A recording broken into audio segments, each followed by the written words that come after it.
ரசூலுல்லாஹி ஸல்லல்லாஹு அலைஹி வஸல்லம் அவர்களுடைய வஃபாத் ஹிஜ்ரி 11 நடக்குது.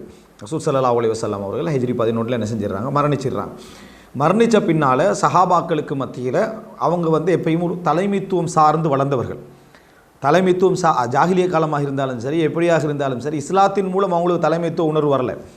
தலைமைத்துவம் என்றது அவங்கள்ட்ட என்னது, ஜாகிலிய காலத்திலேருந்து இருந்த ஒரு பண்பு. கோத்திர தலைமை, ஊர் தலைமை அப்படின்ற ஒரு தலைமை அவங்கள்ட்ட இருந்துச்சு. தலைமையோடு வாழுகின்ற பண்பு பொதுவாக மனித பண்பு தான். ஆனால் அவர்கள்ட்ட கூடுதலாக என்ன செஞ்சது இருந்தது. அதனால் இஸ்லாமிய அடிப்படையிலும் ஒரு தலைவர், ஒரு ஹலீஃபா இருக்க வேண்டும் அப்படி என்கின்ற அடிப்படையில் முதலாக யாரை தெரிவு செய்வது என்ற அந்த அபூபக்கர் ரலியல்லாஹு அன்ஹு ஹிலாஃபத்து வரலாற்றில் நம்ம முதலாக மிக பிரதானமாக தெரிஞ்சு கொள்ள வேண்டிய விஷயம் என்னென்றால், அந்த சகீஃபத்து பனி சாயிதா, பனு சாயிதாண்ட கோத்திரத்தினர்களுடைய சகீஃபாண்டா, அப்படி சகைஃபான்னு சொன்னாலே அர்த்தம் என்ன, இப்படி மேலுக்கெல்லாம் அடித்து இப்படி உட்கார்றதுக்கு மாதிரியான இடம் இருக்குமே, அந்த மாதிரியான ஒரு இடத்துக்கு பேர் சக்ஃபன்றது கூரைக்கு சொல்கிறது. அந்த இடத்துல அவங்க வளமையாக என்ன செய்வார்கள், ஒன்று கூடுவார்கள். இப்படி ஒன்று கூடக்கூடிய அவர்கள் அந்த சகீஃபத்து பனி சாயிதால் அன்சார்கள் வளமையாக ஒன்று கூடுவாங்க. மக்காவாசிகளுக்கு தாருன் நதுவாண்டுவோம், மக்காவாசிகளுக்கு தாருன் நதுவாண்டு. தாருன் நதுவாவில் முஆவியா ரலியல்லாஹு அன்ஹு காலத்து வரைக்கும் தாருன் நதுவா ஹதீஸில் நம்ம பார்க்குறோம். அதே மாதிரி ஒன்று தான் சகீஃபத்து பனி சாயிதான்ற, அதாவது அன்சார்கள் கூடக்கூடிய இடம். அதில் அவங்க, அதாவது முஹாஜிர்களுக்கு முன்னாலேயே அவங்க என்ன செஞ்சிடறாங்க, ஒன்று கூடி தலைவர் யார் அப்படி என்று பேசுகிறத என்ன செய்கிறாங்க, ஒரு மஷூராக பண்ணுறாங்க. இப்போ இந்த நேரத்தில் அன்சார்களோட தலைமையை பற்றி தான் அன்சார்கள் என்ன செஞ்சாங்க, பேசி கொண்டிருந்தார்கள். சாது என்ற நபித்தோழர்களை மிக பிரபல்யமாக இருந்தது சாதிபுனு முஆத், சாதிபுனு உபாதா, விளங்கிட்டா. அதில் சாதிபுனு உபாதா தான் அந்த இடத்துல என்ன செய்கிறார் இருக்கிறார். அந்த நேரம் காய்ச்சல் வாய்ப்பட்டிருக்கிறார். சாதிபுனு உபாதா உட்கார்ந்திருக்கிறார். அப்போ அந்த நேரத்தில் அபூபக்கர் ரலியல்லாஹு அன்ஹு அவர்கள், உமர் இப்னு கத்தாப் ரலியல்லாஹு அன்ஹு அவர்கள், அபூ உபைதா ரலியல்லாஹு அன்ஹு அவர்கள், அதுபோல் இன்னும் ஒரு சில நபித்தோழர்கள் என்ன செய்கிறாங்க, மிக வேகமாக அவங்க சகீஃபத்து பனி சாயிதால இருக்கிற என்று கேள்விப்பட்டு அங்கே போகிறாங்க, இந்த பேச்சுவார்த்தை நடத்துறதுக்கு போகிறாங்க. உண்மையிலேயே இஸ்லாமிய வரலாற்றை நாம் அணுகிற ஒவ்வொரு இடத்துலையும் நபித்தோழர்கள் சம்பந்தப்பட்டிருந்தாலோ, தாபீன்கள், தபு தாபீன்கள் சம்பந்தப்பட்டிருந்தாலோ, நம்ம அவருடைய பெருமதிக்கு இப்போ எதை கொடுக்கணும்னா அதுக்கு பின்னால் உலக நோக்கங்களை நம்ம இணைக்கக்கூடாது. ஈமானோடு தான் நம்ம அதை அணுகணும். உலக நோக்கங்களை நம்ம இணைக்கக்கூடாது. உலக நோக்கம் அவங்களுக்கு இல்லைன்னு அர்த்தம் அல்ல. ஆனால் அவர்கள்ட்ட பெருவாரியாக மிதமிஞ்சிக்க போகிறது எது, உலக நோக்கங்களை அடக்கி சமுதாயத்தில் ஃபித்னா வரக்கூடாது, நல்ல இலக்கோடு செயல்படணும், ஒரு தலைமைத்துவம் இருக்கணும், ஒற்றுமை இருக்கணும் என்ற எண்ணங்கள் தான் அவங்கள்ட்ட என்ன செய்யும், அதிகமாக இருக்கும். எனவே நான் அவங்க வேகமாக போனாங்கன்னொன்னே சைத்தான் எங்களை சிந்தனையில் போடுவான், முஹாஜிர்கள் ஒரு ஆள் எப்படியாவது தலைவராக எடுத்துடணும், அன்சார்களை எப்படியாவது கலட்டி விட்டுறணுன்றதுக்கான அன்சார்கள் ஃபஸ்ட்டு முந்திடக்கூடாது. அது இன்றைய காலத்துடைய மனநிலை. சஹாபாக்கள்கிட்ட அந்த மனநிலைக்கு ஃபித்னா வரக்கூடாதுன்றதில் மிகவும் கவனமாக இருந்தாங்க. அந்த அடிப்படையில் தான் அந்த இடத்துக்கு போகிறாங்க. அபூபக்கர் ரலியல்லாஹு அன்ஹு அவர்களுக்கு அவர் ஹலீஃபாவாகன்ற எண்ணமும் இல்லை, அபூ உபைதாவுக்கு அவர் ஹலீஃபாவாகணும் என்ற எண்ணமும் இல்லை, உமர் ரலியல்லாஹு அன்ஹுவுக்கு அவர் ஹலீஃபாவாகணும் என்ற எண்ணமும் இல்லை.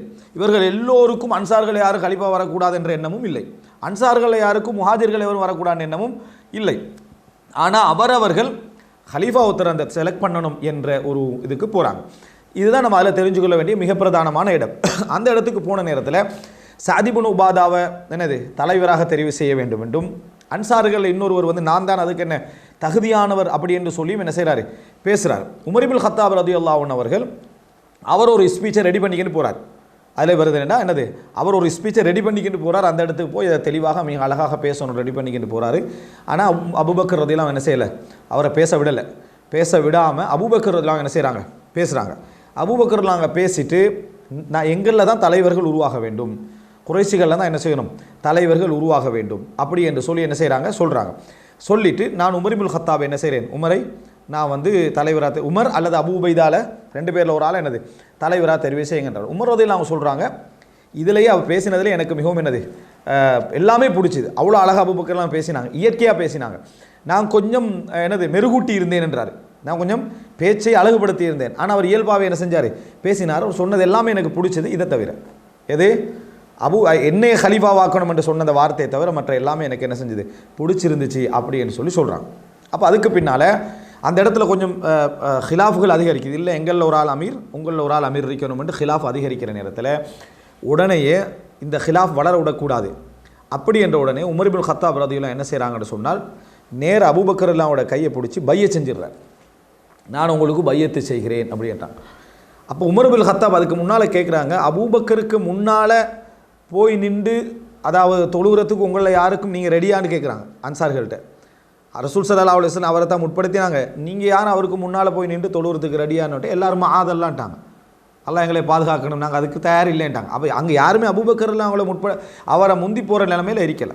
அப்போ உமர் இப்னு கத்தாப் பையத்து செய்த உடனேயே அதுக்கு பின்னால் மாட்டுறாங்க. விளங்கிட்டா அபூபக்கர் அவங்களோட சப்ஜெக்ட் வந்து முன்மாதிரியாக என்ன செய்யலாது எடுக்கலை, அது அபூபக்கருக்கு மட்டும் உரியது அப்படின்னா அபூபக்கரோட தன்மை சமுதாயத்தில் அப்படி என்ன செஞ்சது இருந்தது. ரசூலாங்க முற்படுத்தி காட்டியவர், என்னை நீங்கள் காணவில்லை என்றால் அபூபக்கரிடம் வாருங்கள் என்றாங்க ரசூலாங்க. புகாரில் வார செய்தி, என்னை நீங்கள் காணவில்லை என்றால் அபூபக்கரிடத்தில் என்ன செய்யுங்க வாங்கன்றாங்கன்னா ரசூலாங்க மறைமுகமாக பல விஷயங்கள் என்ன செஞ்சுக்கிறாங்க அதில் சொல்லிக்கிறாங்க. அப்போ சகைஃபத்து பனி சாயிதா உடைய அந்த ஒன்று கூடல் அபூபக்கரோட வரலாற்றில், அதனால தான் கொஞ்சம் நான் விரிவாக சொன்னது, மிக பிரதானமான ஒரு பகுதி. அது ஒரு முன்மாதிரி அல்ல, அபூபக்கருக்கு மட்டும் உரியது என்றதை நம்ம என்ன செய்ய வேண்டும், புரிந்து கொள்ள வேண்டும். இதுக்கு பின்னால் அபூபக்கரில் அவங்க ஹிலாஃபத்தை ஏற்றுக்கொள்ளக்கூடிய பகுதி வந்து ஹிஜ்ரி 11 ரசூலா மௌத்தாயினாங்கன்னு சொன்னால் ஹிஜ்ரி 13 வரை, ஹிஜ்ரி 11 13 வரை. நம்மள நிறைய பேருக்கு வந்து இந்த கிறிஸ்தவ ஆண்டில் என்ன இது தெரியாது. கலாச்சார அடிப்படையில் கிறிஸ்தவ ஆண்டை நம்ம புறக்கணிக்கணும். ஆனால் வரலாற்று கட்டாயம் நம்ம என்ன செய்யணும், அந்த பதிவு நம்ம இடத்துல இருக்கணும். இது வந்து 632 634 வரைக்கும், ஏன்னா 570 ரசூல் ஸல்லல்லாஹு அலைஹி வஸல்லம் அவர்களுடைய அந்த இது அது வாழ்க்கை முறை வாழ்க்கை ஆரம்பிக்குது. விளங்கிட்டா. எனவே 570 அப்படின்னு சொன்னால் 632 634 வரைக்கும், இந்த 630 சச்சத்தை ஞாபகத்தில் வச்சுங்க. 632 634 வரைக்கும் தான் அபூபக்கர் ரதியல்லாஹு அன்ஹு அவர்களுடைய அந்த ஆட்சி காலம். இந்த அபூபக்கர் அவங்களுடைய இந்த ஆட்சி காலத்தில், அதாவது இந்த ரெண்டு வருடங்களும் 3 மாதங்கள் 2 வருடங்களும் 3 மாதங்களையும் அபூபக்கர் ரதியல்லாஹு அன்ஹு அவர்களுடைய பணிகள் என்ன, ஹிலாஃபத்துன்னா அதுதான் பணிகள் என்ன. இதிலெல்லாம் வந்து மிச்சம் எங்களுக்கு பிரயோசனமாக இருக்கக்கூடிய அந்த ஹதீஸ்கள், அவர்களோட பேசப்பட்ட ஹதீஸ்கள், அவருடைய காலத்தில் நடந்த ஃபிக்ஹுகள், அவர் வழங்கிய தீர்ப்புகள் என்ற ஒரு பகுதி இருக்குது. ஆனால் அது என்னது வரலாற்றில் சப்ஜெக்டில் வராது. விளங்கிட்டா.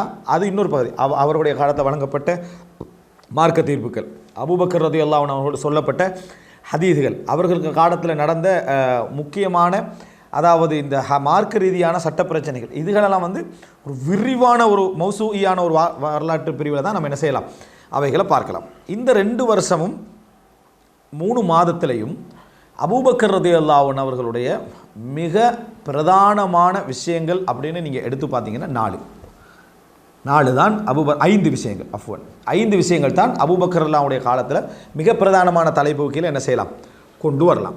ஒன்று, உசாமா ரலியல்லாஹு அன்ஹு அவர்களுடைய படையை அனுப்புதல். ஏன்னா ரசூலா மௌத்தாகிறாங்க, அந்த படை கிளம்பி போகிற கொஞ்ச நேரத்தில் என்னது கொஞ்ச நாள்லே ரசூலா மௌத்தாகிறா. அப்போ அந்த படை திரும்பி வந்துடுது. உசாமா ரலியல்லாஹு அன்ஹு, அதாவது உசாமா இப்னு ஸைத் ரலியல்லாஹு அன்ஹுடைய படை எங்கே போகணும், சிரியாவை நோக்கி. சிரியாவுடைய எல்லைகள், அதாவது சிரியா அப்படி என்று சொல்கிறது கிறிஸ்தவர்கள் வந்து என்ன ஆண்டு கொண்டிருந்த இடம், அரபுகள் கிறிஸ்தவர்களாக்கப்பட்டிருந்த இடம். அவங்க இருந்தது உண்மையிலே மேற்கில் ஐரோப்பா உலகத்தில் தான். ஐரோப்பா உலகத்தில் இருந்து பெய்சன்தீனியான்னு சொல்லுவாங்க. ரைட்டா. அவர்கள் வந்து ஆண்டு அப்படியே சிரியா எல்லாவற்றையும் பிடித்து கீழே ஈஜிப்டை என்னது பிடித்து சிரியா முழுமையாக அவங்களோட ஆட்சி என்ன இருந்துச்சு. சிரியாவில் ஆட்சி இருந்துன்னு சொன்னால் அரபுடைய அந்த, அதாவது இந்த அரபிய தீபகற்பத்துடைய அந்த ஓரங்கள்லாம் யார் இருப்பாங்க, இப்போ அவங்க தான் இருப்பாங்க. அதனால தான் தபூக் வரைக்குமே பரவி இருந்தாங்க. சிற்றரசுகள் என்ன செஞ்சது, பரவி இருந்துச்சு. கிழக்கில் நீங்கள் எடுத்துக்கினீங்கன்னா ஈராக், ஈரான், அது சார்ந்த மற்ற எல்லா இடங்கள் எடுத்து பார்த்தீங்கன்னா ஈராக், ஈரான் நீங்கள் சொல்ல வேணாம். கிழக்கு முழுசாக என்ன செஞ்சீங்கன்னா பாரசீகம். அது என்ன பாரசீகம். அங்கே இருந்தவர்கள் நீங்கள் பார்த்தீங்கன்னு சொன்னால், அதாவது என்ன இந்த பாரசீகர்கள் நம்ம சொல்கிறது வந்து கிறிஸ்தவர்கள். விளங்கிட்டா. அல் ஃபாரிஸை ரூமட்டு வரும். அப்போ அந்த இந்த மஜூசிகளை விளங்கிட்டா. பாரசீகர்னு சொல்கிறது என்ன, மஜூசிகளை. அப்போ இந்த ஜொரஸ்டியன் சொல்லுவோமே, அவங்க தான் அங்கே செய்வாங்க, அங்கே இருந்தாங்க. அப்போ ஃபுல்லாக அங்கே மஜூசிகள் இருந்தாங்க. இந்த பகுதியில் வந்து என்ன செஞ்சாங்க, கிறிஸ்தவர்கள் இருந்தாங்க. இவங்களுக்கு அரபுகளில் யார் ஆதரவாக இருந்தாங்கன்னா, எப்போயும் ஞாபகம் வச்சுக்கோங்க, கிழக்கில் இருக்கக்கூடியவர்களுக்கு சொல்லுவாங்க, அதாவது மனாதிராக்கள் அப்படின்னு சொல்லி. விளங்கிட்டா. மனாதிராக்கள் அவங்க வந்து அரபுகள், அவங்க தான் போர்டரில் இருந்தாங்க. விளங்கிட்டா. அவங்க தான் போர்டரில் இருந்தாங்க. அதாவது இந்த பசரா, கூஃபா, அந்த மாதிரி போர்டரில், பஹ்ரைன், இதிலெல்லாம் போர்டரில் அவங்க தான் இருந்தாங்க. இப்போ போர்டரில் இருந்ததுனால அவங்க தான் வாயில். அவங்க வந்து அந்த பாரசீகர்கள் தங்களை பாதுகாத்து கொள்ளணும்னா இவங்களை வச்சு தான் என்ன செய்கிறது, அரபுகளில் இவங்க தான் வாயிலாக இருந்தாங்க. இந்த பக்கத்தில் எடுத்துக்கினீங்கடா, கிறிஸ்தவர்களுடைய அந்த போர்டரில் இருந்தாலும் அரபுகள் தான், யமன்லேருந்து போன அரபுகள் தான் இவங்கெல்லாம். விளங்கிட்டா. அவங்க யார் அப்படின்னா, இப்போ இவங்க மனாதிரான்னா அவங்க ஹசாசினான்னு சொல்லுவாங்க. இப்போ இவருக்கு கூட லெட்டர் வரும், கபிபின் மாலிக்கெல்லாம் ஹஸ்ஸான், மலிக்கு ஹஸ்ஸான்னு வரும். விளங்கிட்டா. இவங்களுக்கெல்லாம் சொல்கிறது ஹசாசினாக்கள், இவங்களை சொல்கிறது மனாதிராக்கள். அரபுகளில் இருந்து என்னது சேஃப்கார்டு மாதிரி எல்லையாக நின்று கொண்டு இருந்தது. ரசூல் ஸல்லல்லாஹு அலைஹி வஸல்லம் என்ன செஞ்சாங்கன்னா,